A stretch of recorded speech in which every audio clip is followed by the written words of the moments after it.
할렐루야. 우리 오늘 함께 야고보서 7번째 시간입니다. 오늘은 차별에 대하여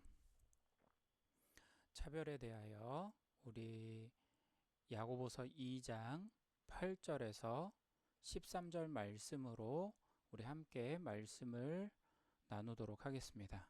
같이 읽겠습니다. 시작. 너희가 만일 성경에 기록된 대로 내 이웃을 사랑하기를 내 몸과 같이 알아 하신 최고의 법을 지키면 잘하는 것이거니와, 만일 너희가 사람을 차별하여 대하면 죄를 짓는 것이니 율법이 너희를 범법자로 정죄하리라. 누구든지 온 율법을 지키다가 그 하나를 범하면 모두 범한 자가 되나니, 간음하지 말라 하신 이가 또 살인하지 말라 하셨은즉, 내가 비록 간음하지 아니하여도 살인하면 율법을 범한 자가 되느니라. 너희는 자유의 율법대로 심판받을 자처럼 말도 하고 행하기도 하라. 긍휼을 행하지 아니하는 자에게는 긍휼 없는 심판이 있으리라. 긍휼은 심판을 이기고 자랑하느니라. 아멘. 오늘 말씀 차별에 대하여 우리 두 번째 시간으로 오늘 말씀의 은혜를 함께 나누도록 하겠습니다. 우리는 지난주에 차별에 대해, 왜 차별하지 말아야 하는가에 대해서 배웠습니다. 왜 그렇습니까? 차별하지 말아야 하는 이유는 하나님이 일하시는 방식과 반대되기 때문이라고 말씀을 드렸습니다. 우리가 판단하는 자리에 있다면 그것은 하나님의 자리에 앉겠다라고 하는 겸손하지 못한 생각이고 행동이 되는 것입니다. 그러므로 서로 차별에 대해 악한 생각으로 판단하는 자가 되지 말아야 할 것을, 오늘 지난주에 알아봤던 야고보서 2장 4절 말씀은 우리에게 그렇게 이야기하고 있는 것입니다. 오늘 이어지는 말씀 13절까지의 말씀을 통해 왜 우리는 사람을 차별하지 말아야 하는가에 대해서 알아볼 거고요. 두 번째는 어떻게 사람을 차별하지 않을 수 있을지에 대해서 함께 알아보기를 원합니다. 그러면 왜 우리는 사람을 차별하지 말아야 할까요? 야고보는 두 가지 이유를 이야기하고 있습니다. 첫 번째는 차별하는 것이 하나님의 일하시는 방식과 일치하지 않기 때문입니다. 지난주에도 말씀을 드렸지만 차별은 하나님이 일하시는 방식이 아닙니다. 차별은 하나님이 역사하시는 방법이 아니라는 사실입니다. 3절 말씀에 보면 이렇게 이야기합니다. 너희가 아름다운 옷을 입은 자를 눈여겨보고 말하되 여기 좋은 자리에 앉으소서 하고, 또 가난한 자에게 말하되 너는 거기 서 있든지 내 발등상 아래에 앉으라 하면, 4절입니다. 너희끼리 서로 차별하여 악한 생각으로 판단하는 자가 되는 것이 아니냐라고 말씀하고 있습니다. 야고보는 당시 상황이 가진 자가 없는 자를 억압하는 구조가 당연시되는 시대였습니다. 그러한 것이 악한 것으로, 죄로 여기지 못하는 그 시대에 차별을 하지 말 것을 이야기하고 있습니다. 그러면 당시에 당연했던 부한자가 가난한 자에게 그렇게 하는 것이 악한 것이라고, 죄악이라고 여기지 못했던 그 상황 가운데 야고보의 초점은 어디에 있는 것일까요?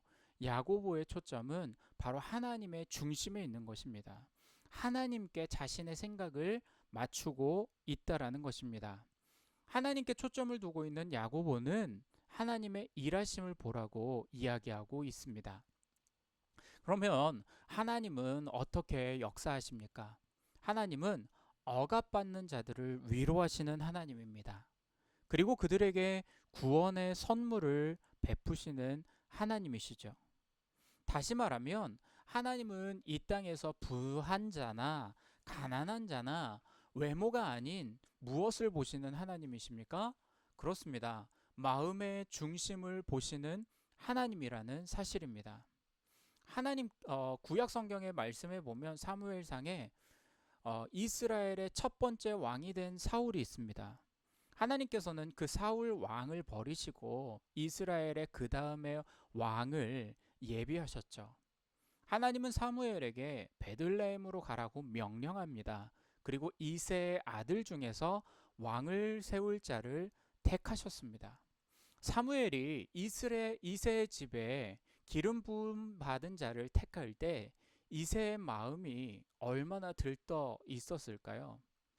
이스라엘의 관례대로 또 전통대로 아마 이새나 사무엘은 이렇게 생각했을 겁니다. 당연히 첫째 엘리압이 기름 부음을 받고 왕이 될 것이라고 생각했을 거예요. 그리고 사무엘도 엘리압을 보자마자 첫눈에 이 사람이 바로 왕이 될 상임을 알아보았습니다.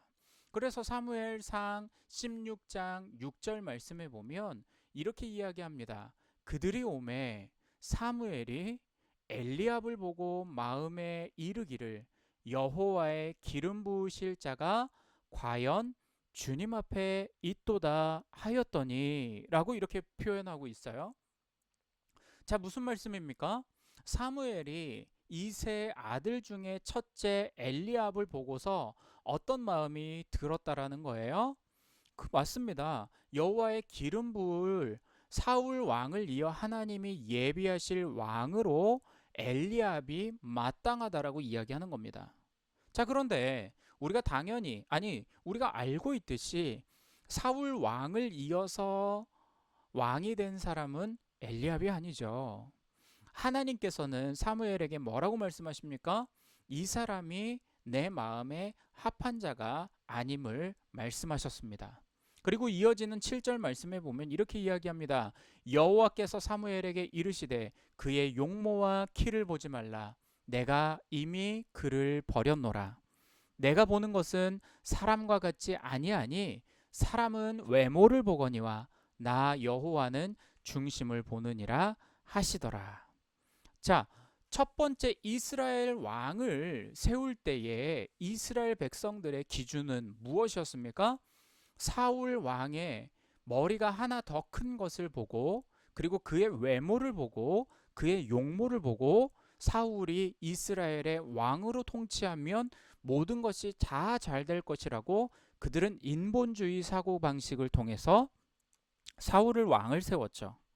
그런데 그와 같은 신뢰를 사무엘과 이새와 많은 사람들이 엘리압이 당연히 왕이 될 것이다라고 그가 바로 기름 부음 받은 하나님의 사람이 될 것이다라고 여겼던 것입니다. 그런데 이어지는 7절에서는 뭐라고 이야기하고 있어요? 그의 용모와 키를 보지 말라고 하나님이 말씀하셨습니다. 그러면서 중요한 말씀을 하시죠. 하나님은 무엇을 보십니까? 여호와는 중심을 보시는 하나님이라고 말씀하고 있다라는 것입니다. 하나님은 외모가 아닌 그의 중심을 보시는 하나님이십니다. 그가 가난한 자이든 부한 자이든 구원을 사모하는 모든 이들에게 그 마음의 중심을 보시는 하나님이시며 은혜를 베푸시는 하나님이라는 사실입니다. 그러므로 하나님의 시선으로 외모를 취하여 차별하는 자가 되어야 하는 것이 아니라 아버지의 마음으로 보아야 되는 것입니다. 차별하여 대하지 말라는 이유는 하나님이 일하시는 방식과 반대되기 때문에 그렇습니다. 두 번째는 사람을 차별하는 것이 하나님의 계명과 일치하지 않기 때문입니다. 하나님이 우리에게 주신 모든 계명을 예수님께서는 어떻게 요약하셨을까요? 이렇게 요약하셨죠. 하나님을 사랑하고 내 이웃을 사랑하라고 명령하셨습니다. 10계명 가운데 6계명이 사람과 사람 사이에 지켜야 할 계명이죠. 하나님은 우리가 세상 가운데 함께 살아가면서 이웃에 대하여 어떻게 대해야 하는지 분명하게 말씀하셨습니다. 야고보는 이 명령을 가리켜서 최고의 법이라고 말할 정도였습니다. 오늘 본문의 8절, 9절 말씀에 보면 이렇게 이야기합니다. 너희가 만일 성경에 기록된 대로 내 이웃 사랑하기를 내 몸과 같이 하라 하신 최고의 법을 최고의 법을 지키면 잘하는 것이거니와 만일 너희가 사람을 차별하여 대하면 죄를 짓는 것이니 율법이 너희를 범법자로 정죄하리라. 아멘. 그렇습니다. 야고보 사도는 내 이웃 사랑하기를 내 몸과 같이 하라고, 그것이 최고의 법이라고 말씀하고 있습니다. 수많은 율법이 있는데 그 중에 율법을 범하면 다른 모든 율법을 범한 것이라고 야고보는 말하고 있는 것입니다. 그 논리에 따르면 무슨 말이 되는 겁니까? 가늠하지 않아도 살인하면 가늠한 것이나 마찬가지라는 것입니다. 즉 이렇게 말하는 것과 같습니다. 하나님의 율법을 범하면 모든 것을 범한 것과 같은데 하물며 그 모든 율법을 종합한 최고의 법인 이웃사랑의 법을 어긴 범법자가 아니냐고, 하나님의 법을 어기지 않았다라고 할 수 있느냐라는 것입니다. 사람을 차별하는 것이 바로 최고의 법인 이웃사랑의 법을 어긴 게 된다라는 것입니다. 이웃사랑의 법에서 볼 때 사람을 차별하는 것은 하나님 앞에 모든 율법을 지키지 않는 것과 같습니다. 이것이 우리가 사람을 차별하여 대하지 말아야 할 이유입니다. 그런데 세상을 보면 어떻습니까? 이 땅의 교회들이 코로나로 최선을 다해서 방역을 하고 정부의 명령에 협조하면서 예배를 이어나가고 있는 상황이죠. 교회는 이 땅에 물들어진 바이러스를 없애달라고 하나님 앞에 매일 기도하는 성도들이 있고, 교회는 어떻습니까? 매일 교회를 소독하고 예배 출석하는 자들에게 방역을 발열 체크를 하면서 조심스럽게 예배를 드려오는 상황에 정부의 지금의 조치는 어쩌면 안타깝게 들려오기만 하는 소리들입니다. 교회와 일부 정부에 반하는 국민들을 향해서 국가 방역 시스템에 대한 명백한 도전이라고, 국민의 생명을 위협하는 용서할 수 없는 행위라고 정부는 강제수단을 동원해서라도 매우 단호하게 강력한 조치를 하겠다라고 말했습니다. 그러나 정부에 반하는 행동을 하는 그들도 대한민국 국민입니다. 대한민국의 보호를 받아야 되는 사람들이죠. 잘 따르고 방역 수칙을 잘 이어가는 교회 성도들도 대한민국의 국민이라는 사실입니다. 오늘 말씀에 빗대어서 이야기하면 무엇입니까? 차별하여 대하지 말아야 한다라는 것입니다. 그럼에도 우리 교회를 비롯하여 많은 교회들은 어떻게 하고 있습니까? 정부의 비대면 예배라고 이야기가 나왔을 때 우리는 그것을 따르며 묵묵히 기도하고 예배를 지금과 같이 드리고 있다라는 것입니다. 세상에 여러 가지 모습의 차별이 있지만 우리도 한번 돌아보았으면 좋겠습니다.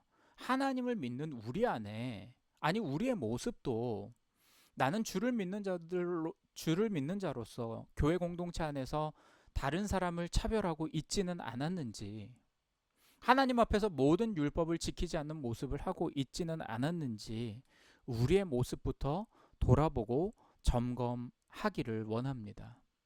사람을 차별하는 것은 하나님이 주신 최고의 계명을 어기는 것일 뿐만 아니라 모든 율법을 어기는 것과 같기 때문입니다. 자, 그렇다면 어떻게 사람을 차별하여 대하지 않을 수 있을까요? 야고보는 이제 결론을 맺으며 본문에서 두 가지를 이야기하고 있습니다. 하나님이 그토록 금하시는 모든 율법을 어기는 것, 하나님의 방향에서 다르게 가는 이 엄청난 죄를 짓지 않기 위해 야고보 사도는 두 가지를 우리에게 알려주고 있습니다. 첫 번째는 자유의 율법이 삶의 기준이 되어야 한다라는 것입니다. 오늘 본문의 말씀 12절은 이렇게 이야기합니다. 너희는 자유의 율법대로 심판받을 자처럼 말도 하고 행하기도 하라고 말씀하고 있습니다. 자유의 율법대로라고 말합니다. 자유의 율법이 무엇일까요? 바로 복음의 법이죠. 사랑의 법입니다. 예수님께서 제자들과 마지막 만찬에서 제자들에게 딱 하나의 계명을 주셨습니다. 뭐라고 말씀하셨어요? 너희가 서로 사랑하라. 너희가 서로 사랑하면 내 제자인 줄 알리라 라고 말씀하셨습니다. 요한복음 13장 34절 35절에 보면 이렇게 말씀하셨죠. 새 계명을 너희에게 주노니 서로 사랑하라. 내가 너희를 사랑한 것 같이 너희도 서로 사랑하라. 너희가 서로 사랑하면 이로써 모든 사람이 너희가 내 제자인 줄 알리라. 하나님께서도 우리에게 동일한 이 새 계명을 주셨습니다. 서로 사랑하라라는 것입니다. 교회 공동체 안에서 왜 외부로부터 믿지 않는 자들로부터 욕을 먹고 우리 교회 많은 교회들이 제대로 서지 못하는 이유가 무엇입니까? 사랑이 없기 때문일 것입니다. 우리는 언젠가 하나님 앞에서 외모가 아니라 마음에 있는 그 사랑의 동기로 판단을 받게 될 것입니다. 그런데 우리가 어떻게 사람을 차별할 수 있습니까? 사회는 차별의 어떤 이 모습 속에서 흘러갑니다. 어떻게 이런 사회 속에서 그런 분위기를 거슬러 사람을 차별하지 않은 자로 우리가 설 수 있습니까? 나를 싫어하고 차별하는 그들을 향해 우리의 생각과 시선도 자연스레 차별을 하고 차별을 하는 우리들의 모습입니다. 그러나 방법은 하나입니다. 하나님이 우리 옆에 보내신 사람들을 그분의 사랑으로 사랑해야 하는 것입니다. 내 힘으로 할 수 없습니다. 우리 옆에 보내신 그 사람들을 하나님의 사랑으로 사랑하면 되는 것입니다. 하나님이 주시는 힘과 능력으로 사랑해야 합니다. 만약 우리가 할 수 없다면 어떻게 해야 될까요? 우리는 성령께 구하는 자가 되어야 합니다. 하나님의 사랑으로 사랑할 수 있도록 해달라고 그렇게 기도해야 되는 것이죠. 왜 그렇습니까? 주님께서 우리에게 새 명령을 주셨기 때문입니다. 아니, 새 계명을 주셨습니다. 너희가 서로 사랑하라고 명령하셨습니다. 지금 우리가 서로가 서로의 얼굴을 보지 못하지만 우리는 서로가 서로를 위해 그리고 목장 식구들을 위해 그들의 어려움과 아픔의 문제를 위해 고통의 문제를 위해 기도해주는 서로 사랑하는 모습을 보여야 합니다. 더 나아가 어떻게 해야 할까요? 더 나아가 우리 교회를 위해서 기도해야 하고 나라를 위해 기도하는 신실한 성도들이 되어야 합니다. 기도는 또 다른 사랑의 표현입니다. 하나님의 사랑으로 우리가 서로를 사랑하는 남강의 공동체가 되길 바랍니다.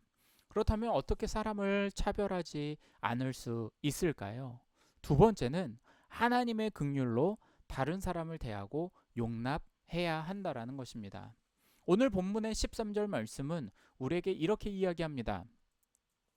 긍휼을 행하지 아니하는 자에게는 긍휼이 없는 심판이 있으리라. 긍휼은 심판을 이기고 자랑하느니라. 아멘. 현대 사회는 약자를 짓밟는데 주요하죠. 그러나 세상의 방법이 우리에게 적용되어서는 안 된다라는 것입니다. 그러면 믿는 자로서 어떻게 해야 합니까? 나보다도 더 연약한 자들을 하나님의 긍휼하심으로 여겨야 합니다. 예수님께서는 팔복을 말씀하시며 다섯 번째 복에 대해서 뭐라고 말씀하셨습니까? 이렇게 말씀하셨습니다. 긍휼히 여기는 자는 복이 있나니 그들이 긍휼히 여김을 받을 것이미요 라고 말하고 있습니다. 긍휼히 여긴다면 어떻게 된다라고 이야기하는 겁니까? 긍휼이 임한다라는 거예요.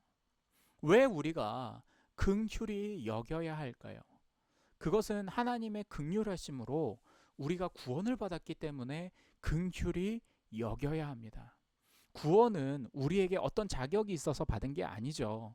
구원은 하나님께서 우리를 향하신 전적인 은혜요, 긍휼함이라는 것입니다. 그러나 우리가 서로 용납하지 못하는 이유가 무엇입니까? 용납과 인정의 차이에 대한 혼돈 때문이라는 것입니다. 이것을 혼돈하면 우리는 용납할 수 없습니다. 용납과 인정은 다르다라는 것입니다. 만약에 우리 공동체 가운데 내가 보기에 하나님의 기준에 미치지 못하는 자들이 있습니까? 그들이 죄를 지었습니까? 우리는 죄에 대해 잘못된 길을 그 길에 대해서는 인정할 수 없습니다. 하지만 우리는 어떻게 해야 합니까? 그 사람에 대해서는 용납해야 한다라는 것입니다.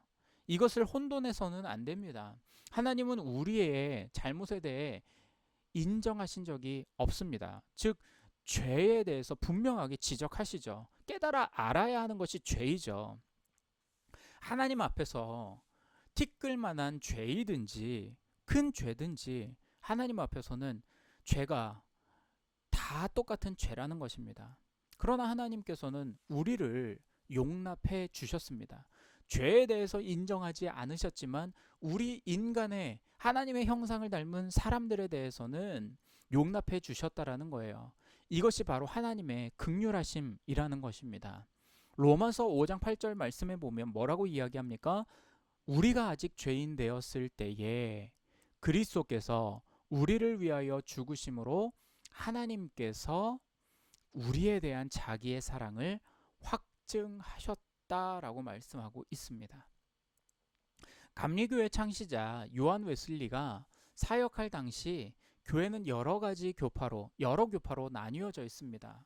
교파끼리 얼마나 싸우고 다투고 미워했는지 모릅니다. 장로교, 성결교, 감리교, 침례교 사이에 여러 심한 벽들이 있었습니다. 교파가 다르면 그들이 원수가 된 것처럼 서로 등을 돌리고 지냈습니다.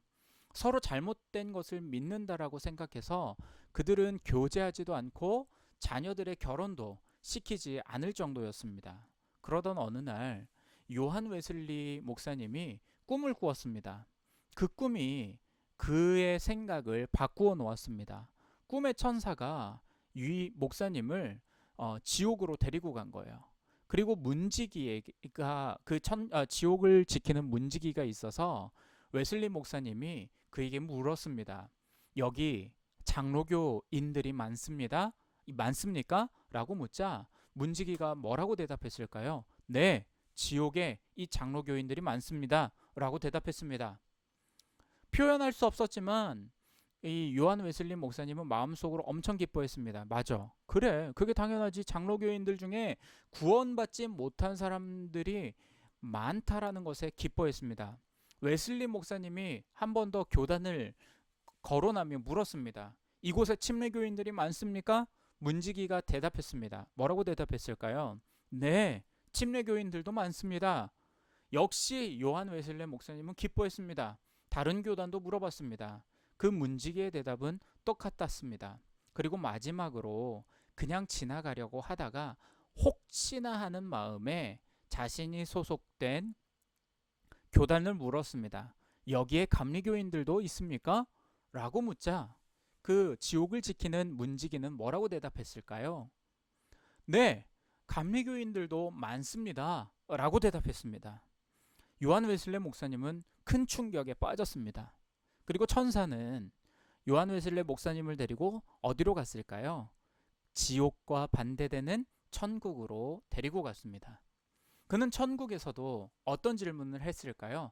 동일한 질문을 했습니다.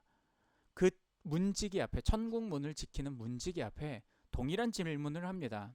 여기 장로교인이 많습니까? 라고 대답하자 문지기의 대답은 뭐였을까요? 그 지옥에서의 대답과 동일했을까요? 아니었습니다.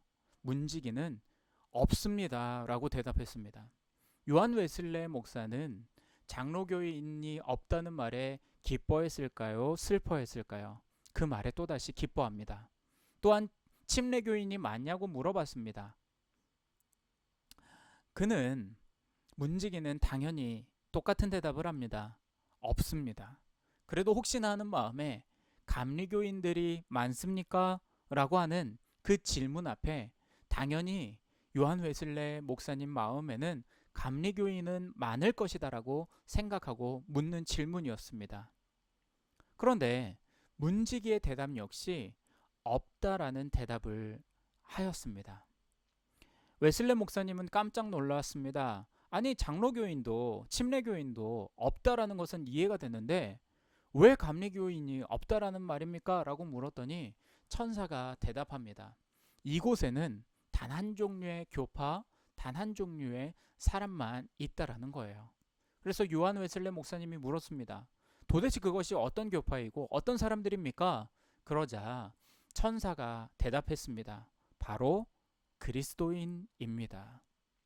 요한 웨슬레 목사님이 꿈에서 깬 후에 그의 모든 생각이 바뀌었습니다. 우리 교회도 단 한 종류의 사람들이 있습니다. 어떤 사람들입니까? 구원받은 하나님의 자녀들만이 있는 것입니다.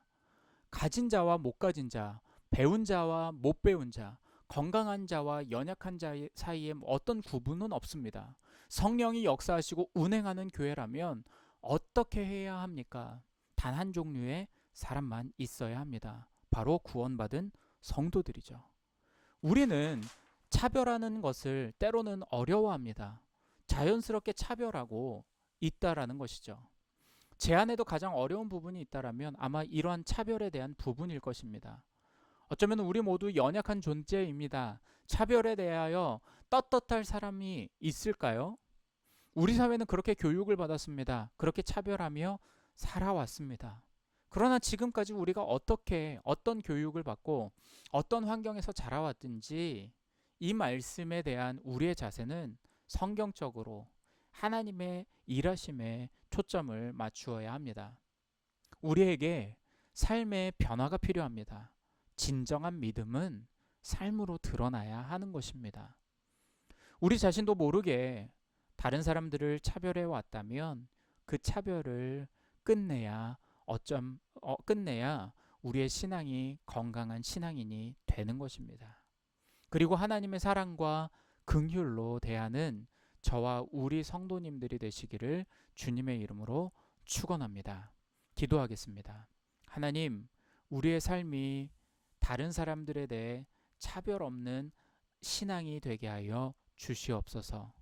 그래서 하나님의 일하심으로 사람들을 대하게 하여 주시고 하나님이 바라보시는 그 마음의 중심으로 우리가 바라보는 하나님의 사람들이 되게 하여 주셔서 차별하지 않을 수 있도록 하나님 성령으로 충만하게 하여 주시고 우리가 말씀으로 기뻐하는 자들이 되게 하여 주시고 말씀을 행하며 삶에서 나타나는 믿음이 우리의 믿음이 되게 하여 주셔서 삶의 어느 자리에 있든지 내가 교회가 되게 하여 주시고 하나님의 사람이 되게 하여 주시옵소서. 감사드리며 우리 주 예수 그리스도 이름으로 기도드렸습니다. 아멘.